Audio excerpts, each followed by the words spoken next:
finales del 11 hasta el 21. Gálatas capítulo 2, versículo del 11 al 21.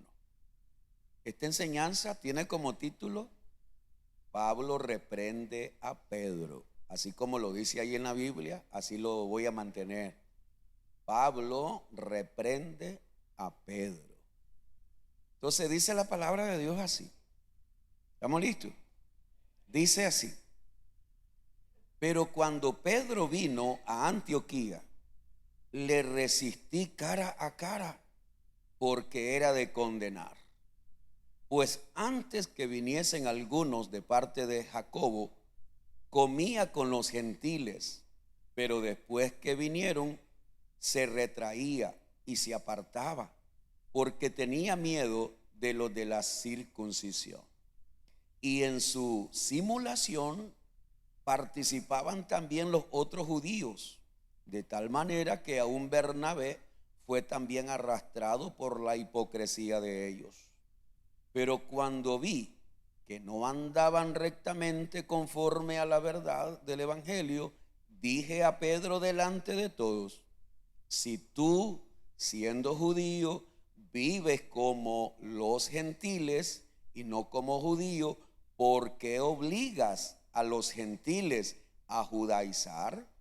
Nosotros, judíos de nacimiento y no pecadores de entre los gentiles, sabiendo que el hombre no es justificado por las obras de la ley, sino por la fe de Jesucristo.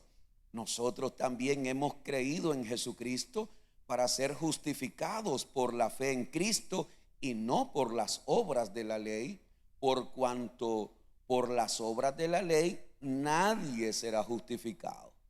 Y si buscando ser justificados en Cristo, también nosotros somos hallados pecadores, ¿es por eso Cristo ministro de pecado? En ninguna manera. Porque si las cosas que destruí, las mismas vuelvo a edificar, transgresor me hago.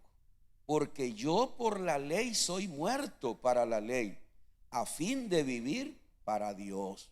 Con Cristo estoy juntamente crucificado, y ya no vivo yo, mas vive Cristo en mí. Y lo que ahora vivo en la carne, lo vivo en la fe del Hijo de Dios, el cual me amó y se entregó a sí mismo por mí. No desecho la gracia de Dios, pues si por la ley fuese la justicia, entonces por demás murió Cristo. Amén y amén.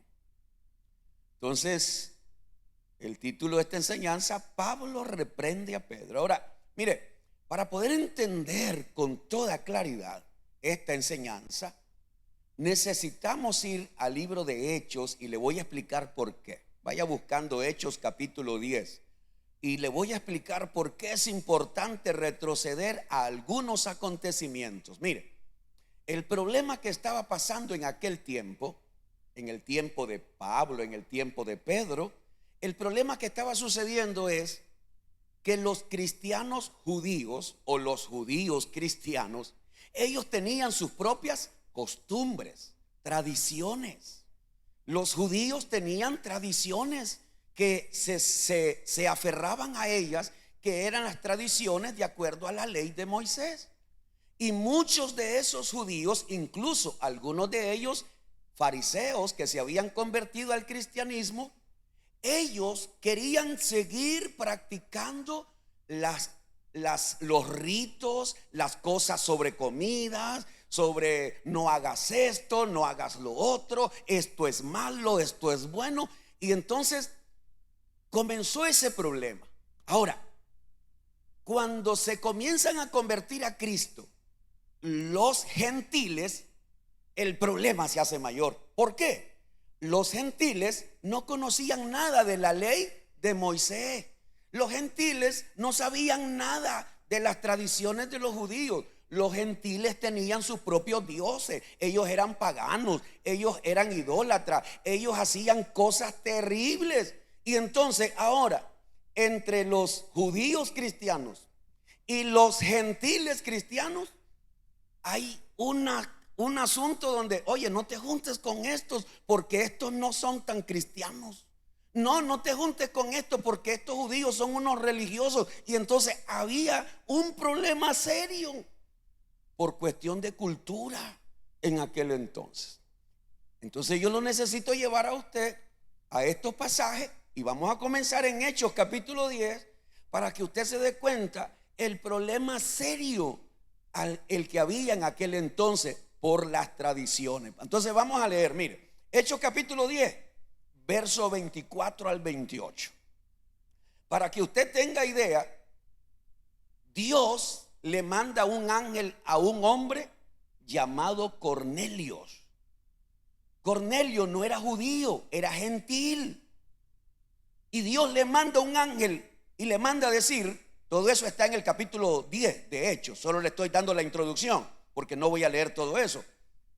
Y Dios le manda a decir con este ángel que mande a llamar a un hombre llamado Simón, que sobrenombre tiene Pedro, que está ahorita viviendo en la casa de otro Simón el curtidor, que está en la calle tal, en la casa tal. Manda a traerlo y él te va a decir. Entonces Dios le manda un ángel a este hombre que estaba en ayuno llamado Cornelio, y Cornelio obedece y manda a llamar a Pedro. Y entonces veamos qué es lo que sucede cuando Pedro llega a la casa de Cornelio. Versículo 24 al 28. Al otro día entraron a Cesarea y Cornelio los estaba esperando, habiendo convocado a sus parientes y amigos más íntimos. Cuando Pedro entró, salió Cornelio a recibirle y postrándose a sus pies adoró. ¿Por qué hace eso Cornelio? Porque entre ellos eso era costumbre. Recordemos que Cornelio no era judío. Mas Pedro le levantó diciendo: levántate pues, yo mismo también soy hombre. Y hablando con él, entró y halló a muchos que se habían reunido. Verso 28, ahí es donde está la clave de lo que quiero que vean. Y les dijo, Pedro, oiga lo que le dijo Pedro: vosotros sabéis cuán abominable, oiga la palabra que está usando Pedro, una palabra fuerte, fea. Vosotros sabéis cuán abominable es para un varón judío juntarse o acercarse a un extranjero. Pero a mí me ha mostrado Dios que a ningún hombre llame común o inmundo. Entonces Pedro, según la tradición judía, Pedro no debía de entrar a esa casa. Pedro no debía entrar ni compartir ni comer, porque la tradición judía le decía: un verdadero judío no puede entrar en la casa de un extranjero. No nos juntamos, se lo voy a decir así, no nos juntamos con la chusma, porque los judíos, ellos, es verdad que Dios los había escogido, ellos se sentían súper especial. Ellos son los elegidos, los escogidos. Incluso todavía algunos de ellos se sienten así. Entonces Pedro le está diciendo a Cornelio: Dios me enseñó que yo no debo llamar a ningún hombre, no importa de qué raza sea, no importa de qué cultura sea, que yo no debo llamar a ningún hombre, ¿cómo le dijo? Común o inmundo. ¿Pero quién se lo enseñó? Dios le enseñó eso. Entonces estamos hablando que Pedro ya sabía que no debía hacer diferencia entre judíos y gentiles. Ok, pasemos al capítulo 11. Ahora Pedro llega a Jerusalén. ¿Y qué es lo primero que se encuentra Pedro en Jerusalén? Le reclaman el resto de apóstoles y líderes: ¿por qué entraste a una casa de gente inmunda? Y miren lo que Pedro les dice. Capítulo 11, versículo del 1 al 3. Oyeron los apóstoles y los hermanos que estaban en Judea que también los gentiles habían recibido, ¿qué cosa? La palabra de Dios.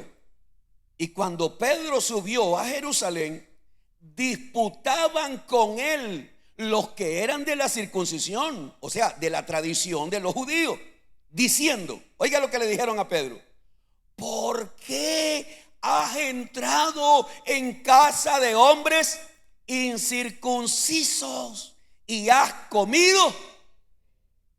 ¿Cómo, Pedro?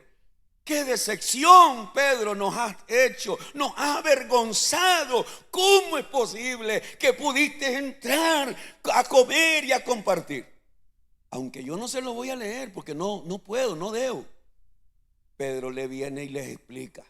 Bueno, yo quiero contarles, dice Pedro, mi testimonio. Yo estaba así, me subí a una azotea, el Señor me habló, el Espíritu Santo me dijo que fuera con ellos, y cuando llegué el Señor y les narra toda la experiencia, y al final les dice: todo lo que yo hice, lo hice porque Dios me dijo que lo hiciera.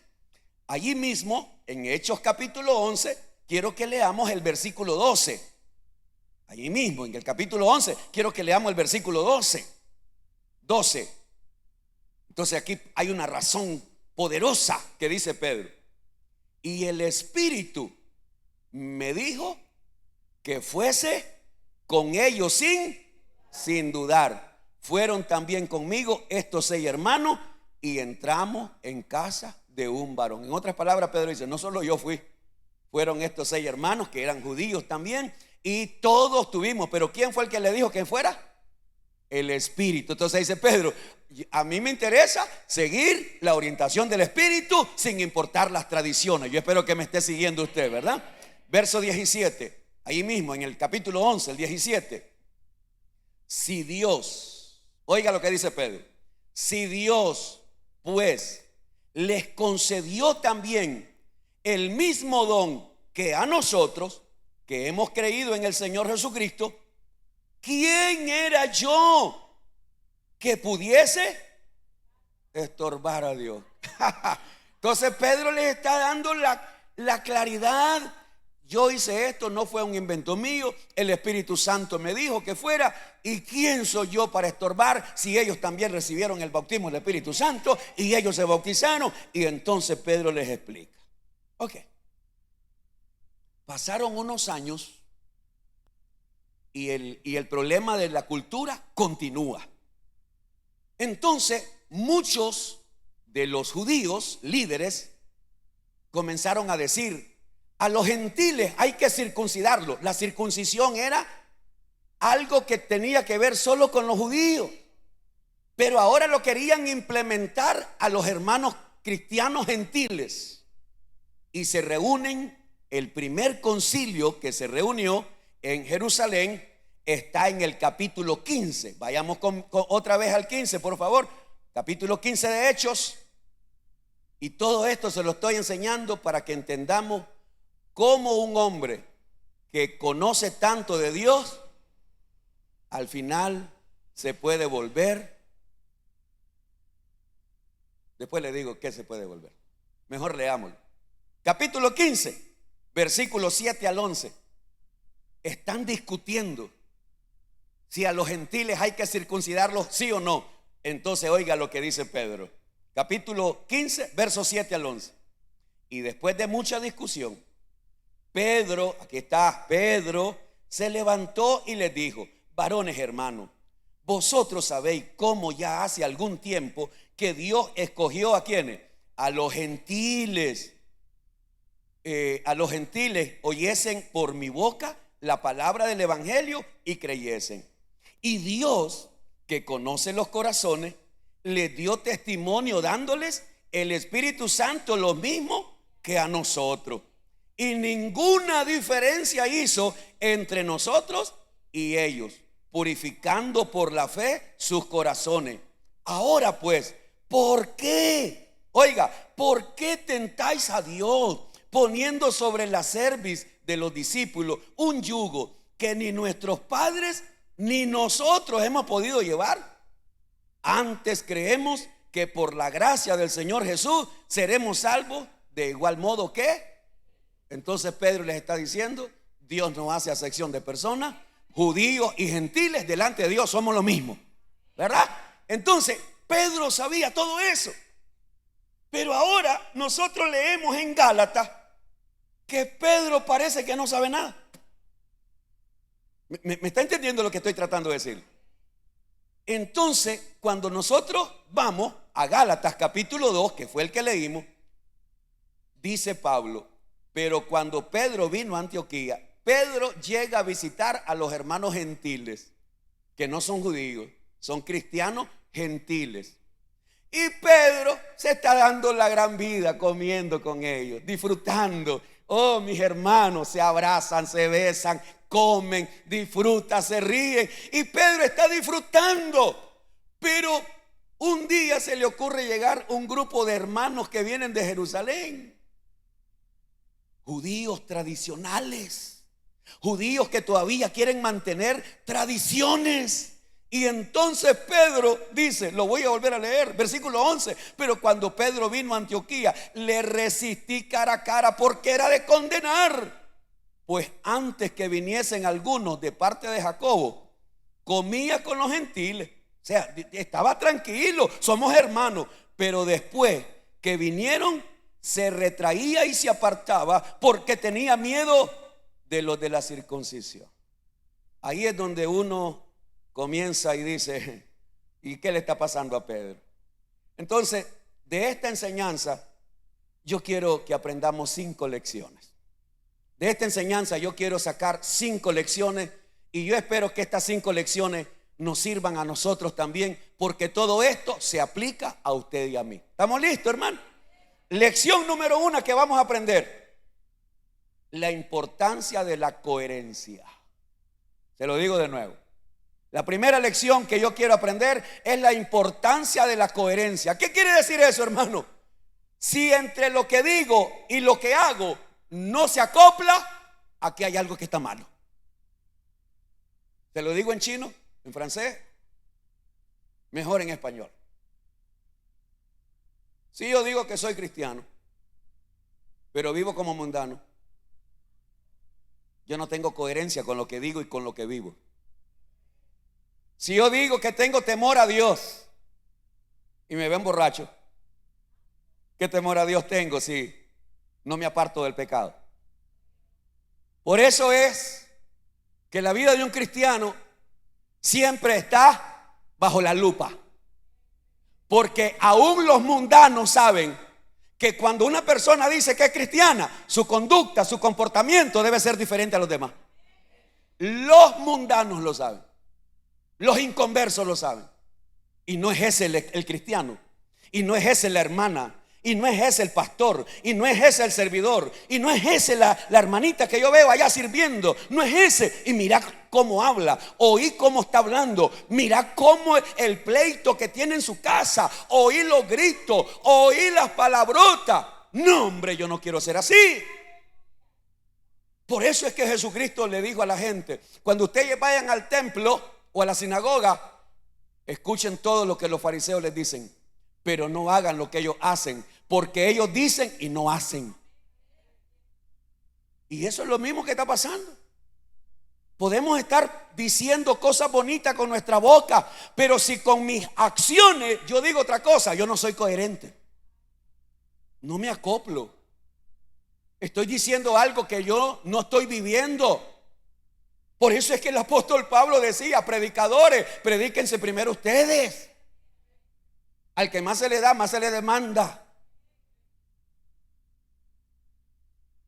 Pedro estaba siendo incoherente. Pedro sabía que ya no había delante del Señor diferencia entre judíos y gentiles. Pero Pedro comienza a actuar hipócritamente. Pedro comienza a tener miedo de que murmuren de él. ¿Por qué? Porque vinieron un grupo de hermanitos, de esos que les gusta criticar, que si no te vestís así, no sos cristiano. Si no te peinas así, no sos cristiano. Que si no caminas así, no sos cristiano. Porque si caminas así, sos mundano. Y entonces de repente nos señalamos porque cómo caminamos, cómo nos peleamos, cómo nos resuramos o cómo. No, espérate, hermano. Y de repente nos están dividiendo tradiciones, costumbres, ¿verdad? Y nosotros mismos las vamos creando. No, espérate, cálmate.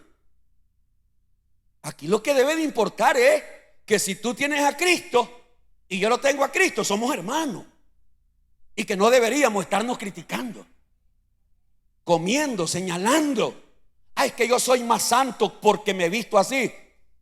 ¿La vestimenta nos hace más santos? No, eso no te hace más santo ni más inmundo. Tampoco estoy diciendo que hay que andar desnudo o como loco o enseñando el cuerpo. No estoy diciendo eso. Pero aquí está un hombre que tiene conocimiento, pero por miedo a lo que critiquen, el hombre se abstiene y dice: no, ahorita yo no voy a comer con los hermanos gentiles, porque si me ven los que vinieron de Jerusalén, después van a criticarme. Y Pedro está actuando hipócritamente. Versículo 13. Y en su simulación, en la simulación participaban también los otros judíos, de tal manera que aún Bernabé fue también arrastrado. ¿Por qué? ¿Por qué? Por la hipocresía de ellos. Y el principal de ellos era Pedro, por la hipocresía de Pedro. Yo creo que aquí también deberíamos entender que no hay hombre perfecto, no hay apóstol perfecto, no hay pastor perfecto. Y aquí está, clarísimo, clarísimo. Aquí está el mero Pedro, ¿verdad? Hipócrita, actuando de una manera hipócrita. Y la hipocresía de Pedro, ¿qué está haciendo? Contaminando a otros. Amado hermano, cuando la gente nos ve a nosotros haciendo cosas que no debemos hacer, ellos piensan que es normal. Y como creen que es normal, entonces dice: si lo hace el pastor, pues lo puede hacer todo el mundo. Si lo hace el apóstol, lo puede hacer todo el mundo. Y entonces estamos arrastrando a los demás. ¿Para qué? Para que tropiecen. Ay de aquellos que somos piedra de tropiezo, dice el Señor. Entonces, mi amado hermano, aquí está la primera enseñanza. Debemos tener coherencia, debemos tener esa unión en nuestras palabras y nuestras acciones, hermano. Si usted dice que es cristiano, pues viva como cristiano. Si usted dice que es un servidor del Señor, pues dé buen testimonio, hermano. Porque una de las características, una de las cualidades, una de las responsabilidades de un servidor del Señor, ¿sabe cuál es? Buen testimonio. Aunque algunos no dicen amén porque no sé, pero debe ser buen testimonio.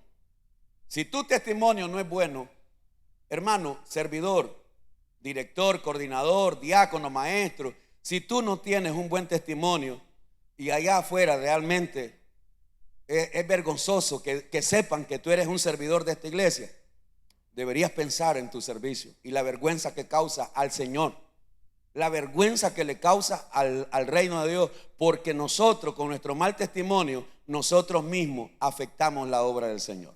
Si no tenemos coherencia, por eso es que el apóstol Pablo le decía a Tito, a uno de sus pastores, le dice, esto está escrito en la carta de Tito, que manda Pablo a Tito, y le dice: Tito, exhorta a los jóvenes, le dice, para que sean prudentes. Oiga, Tito, exhorta a los jóvenes para que sean prudentes.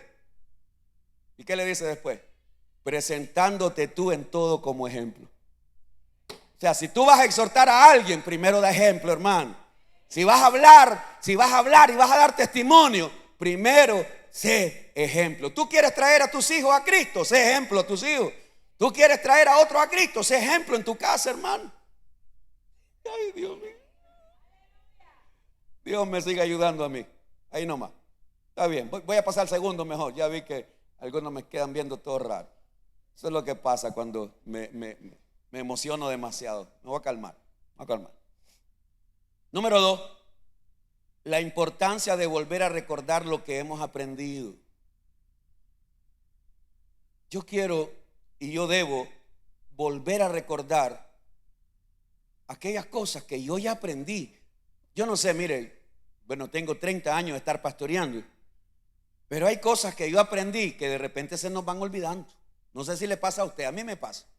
Hay cosas que se me van olvidando y las tengo que volver a recordar. Tengo que volver a retomar.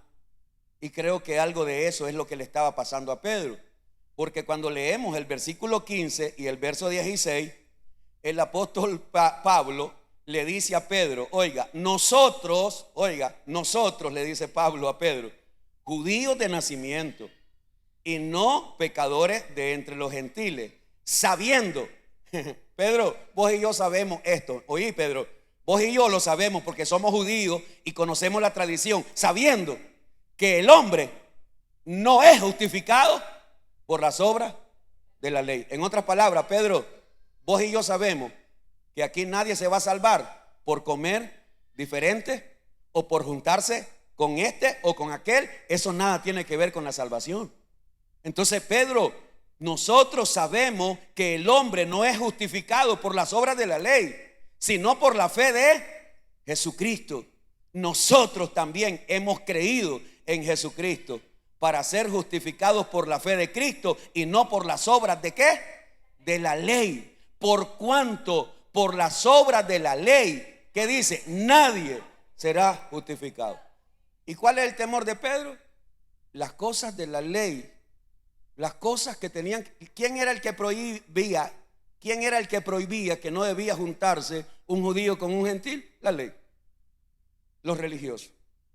No te juntes, no entres ahí. Los judíos no entramos. Y por eso esto se lo he explicado ya en otras ocasiones. Por eso es que cuando Jesús atendió a la mujer que estaba clamando por el milagro de su hija, el Señor Jesús habló como judío. Jesús habló como judío y habló bien fuerte. No está bien, le dice Jesús a aquella mujer que suplicaba por el milagro de su hija. No está bien dar el pan que es de los hijos, dárselo a los perrillos. Jesús estaba hablando como judío, porque él era judío. Y Jesús lo que le está diciendo a aquella mujer, aunque suena feísimo, pero eso fue lo que le dijo Jesús. La salvación, la liberación y los milagros no son para ustedes, son para el pueblo de Israel. Y nosotros los judíos, para nosotros los judíos, ustedes los gentiles son, ¿qué le estaba diciendo Jesús? Son unos perros. Eso le dijo Jesús. Suena grueso eso, suena feo, pero es la verdad. Jesús usó incluso tradición para aprobar aquella fe, la fe de aquella mujer. Y cuando aquella mujer oye aquella palabra y le dice: tienes razón, Señor, si tú dices que yo soy un perrillo, no me preocupo por eso, pero una cosa sí sé, que los hijos cuando comen botan migaja. Dame aunque sea una migajita. ¡Ah! Aquella palabra fue tan impresionante que Jesús se sorprendió de la fe de esa mujer. Ella no se ofendió. Ella más bien agarró aquella palabra fuerte, como algunos a veces se ofenden con la palabra de Dios. No, la palabra no te debería de ofender. La palabra más bien te debe retar a creer, a aceptar. La palabra te debería retar a cambiar, hermano. No es que, ay, el pastor, ay, aquí voy con la cabeza en la mano otra vez. El pastor me la voló. ¿Qué voy a volar nada yo, hermano? Yo no vuelo nada. Yo lo que te hablo es la palabra, ¿verdad? Que si la palabra te golpeó, te sobó, te cholló la palabra, pues no me culpes a mí, es la palabra. ¿O no es que la palabra de Dios es como una espada? Ah, entonces culpa la palabra, que ella es la que te vuela la cabeza, no yo. Sí, porque algunos de ustedes hasta se enojan conmigo, después no me quieren ni saludar. ¿Ah? No, hombre, lo toman muy a pecho, hermano. ¿Ah? Entonces aquí está Pablo diciéndole a Pedro: oye, Pedro, necesitamos volver a lo que ya sabemos.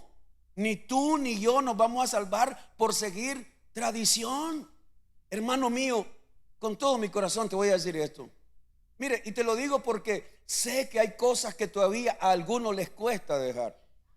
Hay algunos hermanos que les cuesta separarse de esas tradiciones. Por ejemplo, te voy a poner algunas cosas sencillitas.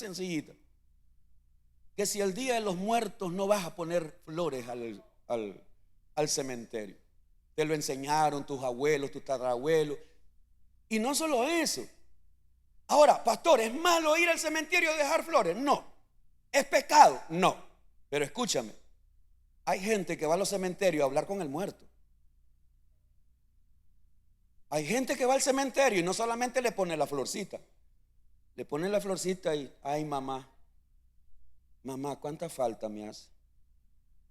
¿Cómo te extraño, mamacita? Te amo. ¿Ah? O están aquellos que todavía le escriben a los muertos. Y lo hacen ustedes lo hacen. Algunos de ustedes todavía le escriben y le mandan chat al muerto. Ay, cuánto te extraño. Hoy es el día de tu cumpleaños. Ay, lo debes de estar celebrando en el cielo. Eso es religión. Eso es tradición. Eso no es bíblico. Usted ni yo podemos hablar con los muertos, ni tampoco los muertos pueden hablar con nosotros. Entonces, si usted hace eso todavía y le escribe a su abuelita muerta, a su papá muerto, a su mamá muerta, a su hijo muerto, a su suegra muerta, no creo que alguien le escriba a la suegra, pero por si acaso alguien, ay, suegra, gracias que te moriste. No sé, tómelo por el lado amable, tranquilo, porque yo también soy suegro y quién sabe qué dirán de mí. Ay, Dios mío, mi lindo, Dios me ayude. Tradiciones. Es que si no voy el 2 de noviembre a poner flores, se va a enojar mi abuela. Vaya a ponerle flores cualquier día. Vaya a arreglar la tumba cualquier día. O aquellos hermanos que cuando se le muere un familiar, yo le voy a hacer un culto de 9 días. Espérame, ¿a dónde dice la Biblia que hay que hacerle un culto al muerto de 9 días? Eso es una tradición de hombre, una tradición de una iglesia, pero no de la iglesia cristiana. Le voy a hacer un culto. Esas cosas muchos se oyen allá en el campo. Los hermanos en el campo practican mucho eso. Vamos a hacer una vigilia y matan chancho, matan vaca y dan nacatamal y se arman unas comelonas y toda la vigilia de toda la noche haciendo 40 días de muertos. ¿Y de dónde sacan eso? De la Biblia no. Tiene un año de muerto, hagamos una vigilia. ¿Y de dónde sacaron eso? No de la Biblia. Entonces hay algunos hermanos que no quieren dejar esa religiosidad, esos ritos, esas tradiciones. Mire, estoy pensando si le digo 2 tradiciones que la iglesia evangélica hace y que no son bíblicas. La estoy pensando porque algunos de ustedes, ay, Dios mío, no sé si tendrán la madurez para oírlo. Ok, de ahí no me digan, de ahí no me estén chateando que, ok. Hay 2 tradiciones evangélicas, hay muchas, pero hay 2 que nosotros las hacemos y no son bíblicas. Número 1, presentar niños. Eso no es bíblico. Para el Nuevo Testamento, para el tiempo de la gracia, no es bíblico. Presentar niños era una costumbre de la ley y era solamente a los varones y era al primogénito. Si usted lee la Biblia y la lee bien, era una tradición de la ley. Está en Levítico, está en Éxodo. Y niñas no se presentaban. Se presentaban solo el varón primogénito. Y debía de llevarse una ofrenda. Por eso María presenta a Jesús. María y José por eso presentan a Jesús, porque es el primogénito y es varón. Y lo llevan al templo a presentar y llevan una ofrenda, porque ellos todavía están bajo la ley. Que nosotros los pastores agarramos aquella lectura donde dice, y traían a los niños a Jesús para que orara por ellos. Sí, pero Jesús andaba en la calle. Jesús no estaba en el templo. Jesús, aquí te lo traigo para que me lo presentes. Usted lee todas las cartas de Pablo, de Pedro, de Juan. Usted no va a ir a leer en ninguna de las cartas que Pedro habla de presentación de niños, que Pablo habla de presentación de niños. No era una práctica que la iglesia hiciera. Ahora, pastor, ¿entonces estamos mal? No, porque no es malo, no es pecado. Y nosotros le enseñamos a los padres, ¿verdad?, que por qué razón nosotros presentamos niños. Bueno, para darle gracias a Dios. ¿Es bíblico darle gracias a Dios? Sí, es bíblico. Pero que un papá, una mamá diga, yo no quiero presentar a mi hijo, estás en pecado. No. Estás mal. Tu hijo cuando se muera va a andar en el limbo. Si se muere tu hijo va a andar penando. No. Esa era una costumbre de la ley. Pero la iglesia cristiana lo practicamos, ¿verdad? Pero le damos la razón de decir, hoy lo hacemos primero para darle gracias a Dios. Segundo lugar, lo hacemos para que los padres se comprometan delante de Dios que le van a instruir con la palabra de Dios. Pero si usted se fija, la gran mayoría de la gente que viene a presentar niños vienen solo ese día y nunca más vuelven. Porque lo vienen a hacer como una tradición. La mayoría de la gente que viene a presentar niños, la gente de afuera, que son los... Porque aquí en la iglesia yo no veo mujeres panzonas. Yo no sé de dónde salen tantos chavalos cada mes presentando, pero aquí en la iglesia, panzona, tengo rato de no ver panzonas aquí. Entonces, ¿de dónde vienen los chigüines? De allá de la calle, ¿verdad? De allá. Y posiblemente son familiares de ustedes. Mira, lleva a tu niño, anda a presentarlo, cuidado, se lo lleva el diablo. Porque hay personas que creen que si uno los presenta, ya ese niño está salvo. El niño no se salva con la presentación. Entonces, esa es una tradición. Ya sea que a usted le haya caído mal o bien lo que le estoy diciendo, pero vaya, búsquelo en la Biblia. No aparece en ninguna parte que el apóstol Pablo, Pedro, Juan ordenen o manden que hay presentación. La segunda tradición, cultos fúnebres. Esa es una tradición evangélica que la traemos de la religión. Vaya a buscar la Biblia, no aparece, no hay ejemplos. Que cuando los cristianos morían los llevaban al templo o los llevaban a la capilla o los llevaban a un lugar para hacerles un culto para esto. ¿Por qué? Porque la idea es, ¿verdad?, que si se murió medio mal, tal vez en el culto lo componemos bien para que vaya directito. No, señor, el que murió, murió. Si murió en pecado, murió en pecado. Ya muerto no le podemos hacer nada. Ni que le echemos aceite o agua bendita, nada. Por eso que está establecido que el hombre muera una vez y después el juicio. Entonces, si alguien cree que después de muerto un familiar lo podemos rescatar, puede salvarse, no, hermano, no puedo, eso es antibíblico. Entonces, otra vez lo digo, pero entonces es malo hacer una ceremonia fúnebre por alguien. No, no es malo, porque aprovechamos, en primer lugar, traerle palabra de consuelo a la familia, ¿verdad? Le damos gracias a Dios, porque yo soy de los que yo digo a la familia, si Dios nos dio la vida y Él la quitó, hay que darle gracias por todo. Entonces yo enseño, cuando yo estoy en una ceremonia fúnebre, yo enseño y digo, vamos a darle gracias a Dios por los años de vida que Él le permitió a fulano, a fulana de tal. Gracias a Dios, vamos a orar por la familia doliente y vamos aprovechamos llamar a la gente para que reciba a Cristo. Y entonces eso es lo que hacemos. Pero nosotros no hacemos un culto con un cadáver para que los pecados se le perdonen. No, Señor, no, eso es antibíblico. Y otras tradiciones que la iglesia evangélica también, pero solo quisiera ahorita hablar de esas dos. Entonces, la segunda cosa que yo quiero que recibamos esta mañana, esta noche, es la importancia de volver a recordar lo que hemos aprendido. Y lo que hemos aprendido nosotros como cristianos es que ningún rito te va a salvar, ninguno.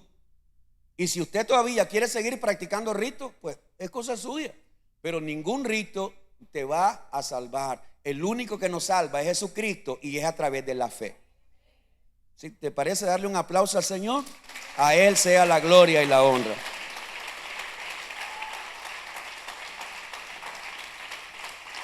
Número 3. La importancia de entender que Jesucristo nos hizo libres. ¿Quién nos hizo libres? Jesucristo nos hizo libres. En el versículo 18, oiga lo que le dice Pablo a Pedro. Qué tremendo. Este Pablo a mí me impresiona. Pablo no se amedrentó, que sabía que Pedro era considerado todavía más grande apóstol de todito, incluso más grande que Pablo.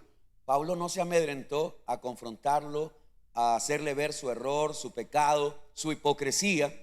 Pero en el versículo 18, Pablo le dice esto: porque si las cosas que destruí, y se está poniendo Pablo como ejemplo, ni siquiera se lo está diciendo pues, pero oiga, dice, porque si las cosas que destruí o deseché o quité, las mismas vuelvo a edificar. ¿Qué dice?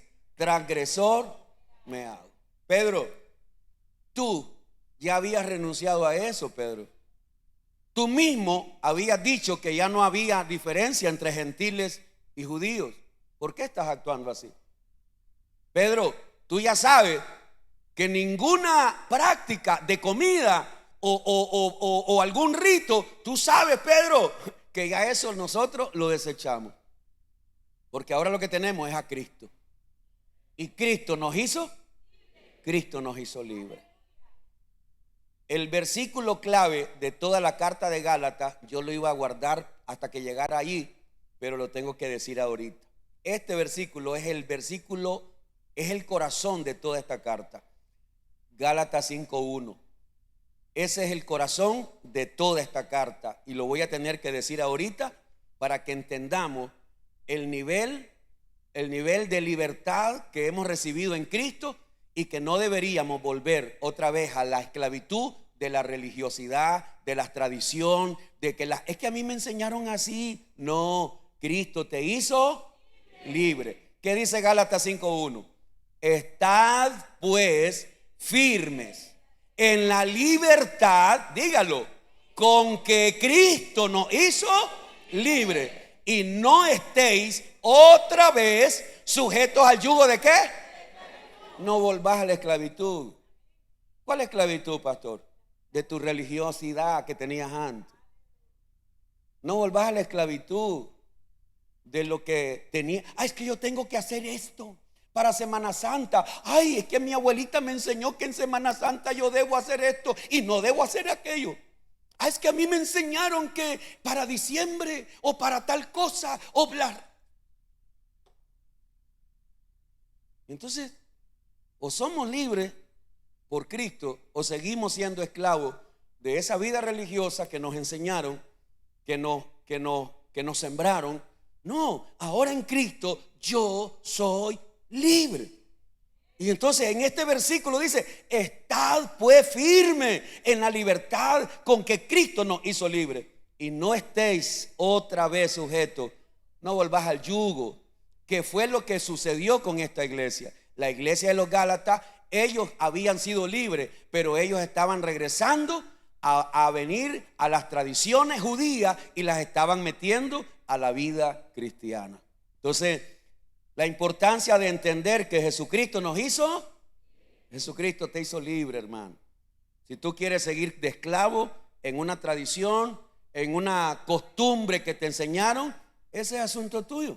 Pero en Cristo nosotros somos libres. Número 4, la importancia de entender que mi yo debe morir. Lo digo de nuevo. La importancia de entender que mi yo debe morir.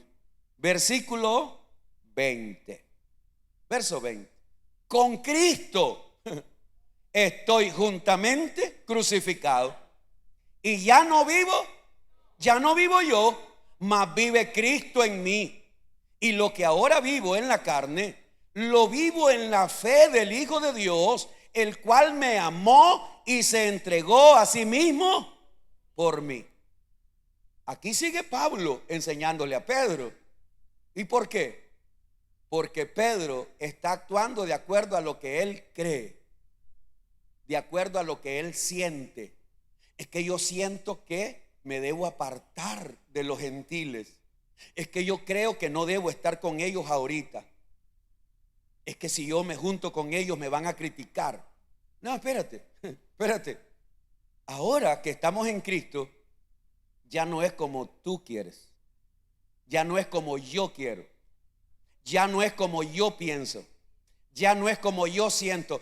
Es que yo siento. Y ese yo siento, cuando a esos hermanos que les gusta eso, es que yo siento. Hasta los pelos se me paran. Sí, hermano. No sé si se fijó, pero es que yo siento. No, eso no es correcto. ¿Por qué? Porque el sentimiento nos engaña.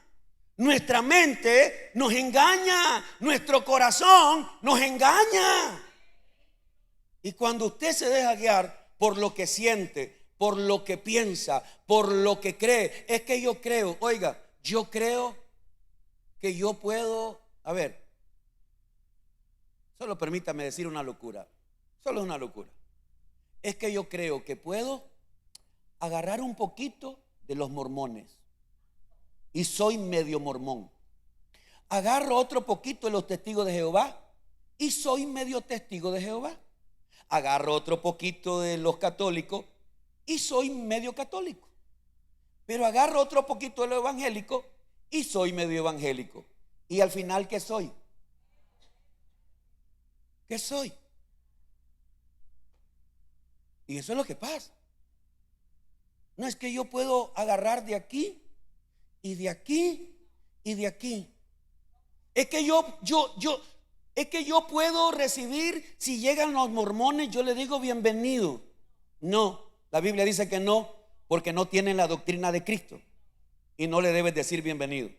Ah, es que si llegan los testigos de Jehová, yo les digo bienvenido. No, la Biblia dice que no, porque ellos no tienen la doctrina de Cristo. Y entonces, pastor, pero si me llegan hablando de la palabra de Dios y yo tengo que recibir a todo el que me llegue hablando de la palabra de Dios. Otro día tal vez vamos a ampliar eso. Pero la Biblia dice claramente que si el que viene a hablarte a tu casa no trae la doctrina de Cristo, no lo recibas en casa. El problema que a veces tenemos es que nosotros decimos, bueno, es que todas las religiones son de Dios. No. Es que todas las religiones nos llevan a Dios. No, ninguna religión te lleva a Dios. El único que nos lleva a Dios es Jesucristo. Pero a veces ignoramos, por ejemplo, a veces ignoramos que los testigos de Jehová, ellos no aceptan que Jesucristo es Dios. Y si niegan a Dios y niegan a Cristo como Dios, entonces ellos están negando a Jesucristo. Y entonces, si hay una religión que no tiene el fundamento, que es Cristo el Salvador, que es Cristo Dios, que es Cristo todo y que en Cristo estamos completos, si una religión no tiene eso. Ahora, si hay una religión que tiene muchos dioses, la Biblia dice que para nosotros hay un solo Dios. Un solo Dios. No adoramos más dioses, no creemos en más dioses, no veneramos más dioses, porque para nosotros hay un, ¿cuánto? Un solo Dios. Entonces yo debo examinar eso y debo traerlo. Entonces cuando yo ya entendí eso, yo debo morir a mí yo. Ah, pero es que para quedar bien con mi familia, pues yo voy a decirles que yo soy medio esto y medio lo otro. Para quedar bien y no herir a nadie, para no ofender a nadie, yo les voy a decir que yo soy medio aquí y medio allá, para no ofender. No, hermano. Por eso Jesucristo dijo que Él vino a poner enemistad entre la familia. ¿Y por qué nos vino a poner en enemistad? Porque cuando usted se convirtió a Cristo, usted se echó a su familia encima como enemigo. Porque Cristo no es religión, no es religión, no es tradición. Entonces, lamentablemente o tristemente, usted va a tener que sufrir. Y si no quiere sufrir el acoso de su familia, entonces usted se va a acomodar a un cristianismo medio esto y medio lo otro. No, mi yo debe morir. Mi yo debe morir, y eso es lo que el apóstol Pablo le está diciendo a Pedro. Y por último, la última lección que quiero que aprendamos de esta enseñanza es la importancia de exhortarnos unos a otros. Ojo con esto, la importancia de exhortarnos unos a otros. ¿Qué fue lo que hizo Pablo con Pedro? Lo exhortó. ¿Y cómo lo hizo? Cara a cara. Volvamos al versículo 11, por favor. Pero cuando Pedro vino a Antioquía, le resistí como cara a cara. Hermano, hermana, este es para mí, y lo dejé de último, aunque está de primero, pero lo dejé de último porque casi siempre lo último que se dice es lo que más nos queda.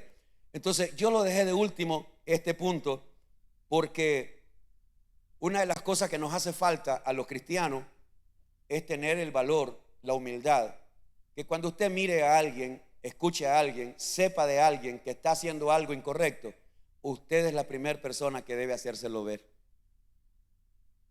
Nadie me entendió. Ok.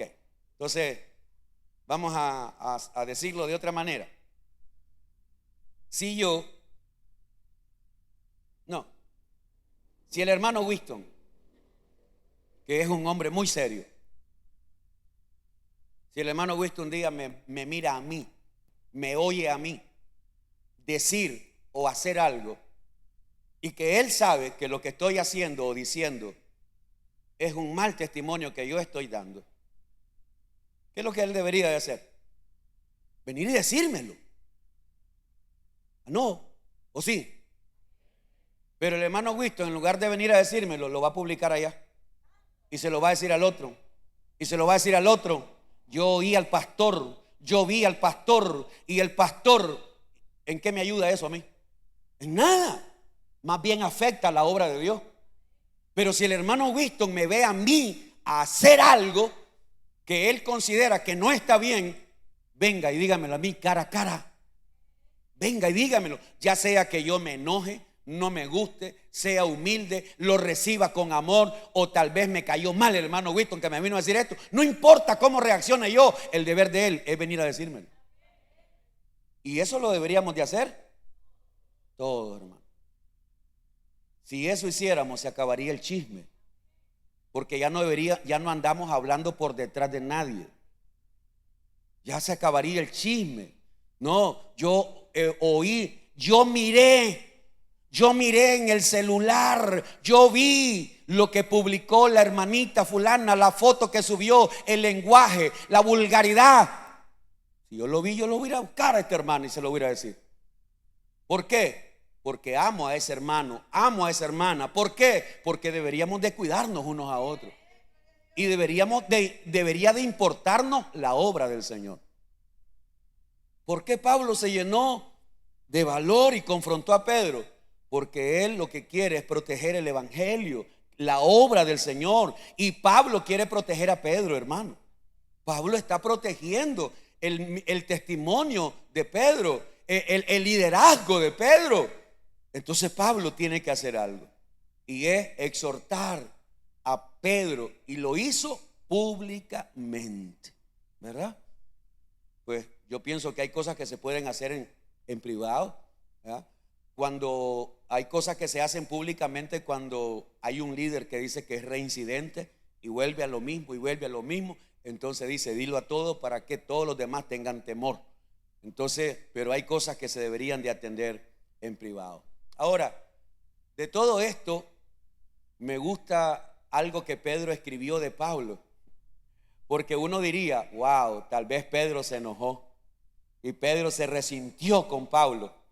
Si vamos a segunda de Pedro, capítulo 3, verso 15, cómo se refiere Pedro de Pablo. Y esto fue ya más adelante, años más después de lo que sucedió. El apóstol Pedro dijo esto de Pablo. Segunda de Pedro 3:15. Segunda de Pedro 3:15 dice: y tened entendido que la paciencia de nuestro Señor es para salvación, como también nuestro amado hermano Pablo, según la sabiduría que le ha sido dada, os ha escrito. ¿Se fija cómo se refiere Pedro a Pablo? Nuestro amado hermano Pablo. No está ofendido, no se sintió, él no está guardando rencor como a veces algunos guardamos rencor, resentimiento allí porque me dijo, es la forma como me lo dijo. La verdad es que no todo mundo tiene esa habilidad de hablar bonito. Yo no tengo esa habilidad. Yo no tengo eso de poner una alfombra para ver que nadie se ofenda. Hay gente que sí, hay gente que tiene una diplomacia que lo pueden estar a uno garroteando y uno ni siente. Sí, hay gente que tiene ese don, para sobar. Lamentablemente yo no lo tengo. Entonces mi manera de ser, de hablar, de actuar es bien rústica, bien fuerte, bien áspera. ¿Y qué voy a hacer? Y he querido cambiar y no he podido. Así que, Señor, así me acepto. Y así me tienen que aceptar ustedes. ¿Para dónde agarran? Que Dios nos ayude, hermano, ¿verdad? Y les ayude a ustedes a aguantarme a mí. Entonces, aquí están las lecciones. Aquí están las lecciones que yo aprendo. Número 1, se las voy a mencionar, las 5 lecciones que aprendimos hoy. Número 1, la importancia de la coherencia entre lo que decimos y lo que hacemos. Número 2, la importancia de volver a recordar lo que hemos aprendido. Volvamos a recordar las cosas que hemos aprendido y que se nos han venido olvidando. Número 3, la importancia de entender que Jesucristo nos hizo libres. Número 4, la importancia de entender que el yo debe morir. Mi yo debe morir. Número 5 y último, la importancia de exhortarnos unos a otros. Así que, mi hermano, yo espero que todos pongamos atención. Y el último versículo 21 dice: no desecho la gracia de Dios, pues si por la ley fuese la justicia, entonces por demás murió Cristo. Pedro, si nosotros vamos a seguir haciendo las cosas de acuerdo a la ley, entonces creo que Cristo vino a morir de balde. Y esa es la lección, esa es la exhortación que le dio Pablo, el apóstol Pablo, a Pedro. Y esta noche yo espero que usted haya aprendido, hermano. Amén. Que todos hayamos aprendido. Señor, muchísimas gracias. Gracias por tu palabra. Gracias, Señor. Gracias.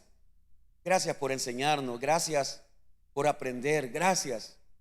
Gracias, Señor, por tomar tu palabra y aplicarla hoy a nuestra vida. Gracias porque todo esto quedó registrado, Señor, para enseñarnos que no hay hombre perfecto.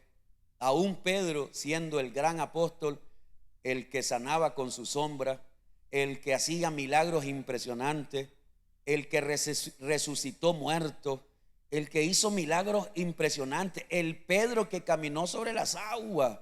Señor, ese mismo Pedro también actuó de manera hipócrita, se comportó de una manera que no debía. Y todo esto quedó registrado para que nosotros podamos entender que no debemos poner nuestra mirada en los hombres, porque no hay hombre que no falle, que no hay hombre que no comete errores. Todos fallamos y por eso debemos poner nuestra mirada en Jesucristo. Ayúdanos, Señor. Perdónanos los errores que hemos cometido. Perdónanos porque muchas veces no hemos sido coherentes, Señor, con nuestra conducta, porque a veces somos buenos para hablar y decir y expresar, pero a la hora de demostrar aquello que dijimos, Señor, muchas veces estamos demostrando todo lo contrario. Padre, yo te ruego, mi Dios, que nos perdones en aquellas cosas que hemos hecho mal. Perdónanos, ayúdanos, Señor. Ayúdanos para que podamos, Dios mío, volver a levantarnos si hemos fallado, si hemos tropezado, si hemos hecho o dicho algo, Señor, que tal vez ofendimos a alguien o hicimos sentir mal a alguien, Señor. Dios mío, ayúdanos para que no nos quedemos postrados, sino que nos levantemos y podamos seguir adelante. Perdónanos, perdónanos, Señor, para que podamos restaurarnos y ser hombres ahora que podamos restaurar a otros, que podamos exhortarnos unos a otros, que podamos, Señor, exhortarnos con amor para que cada uno de nosotros, Señor, ponga de su parte para que la obra de Dios siga creciendo. Que no seamos nosotros piedra de tropiezo para nadie, sino que seamos de bendición. En el nombre de Jesús, yo te lo pido, Señor.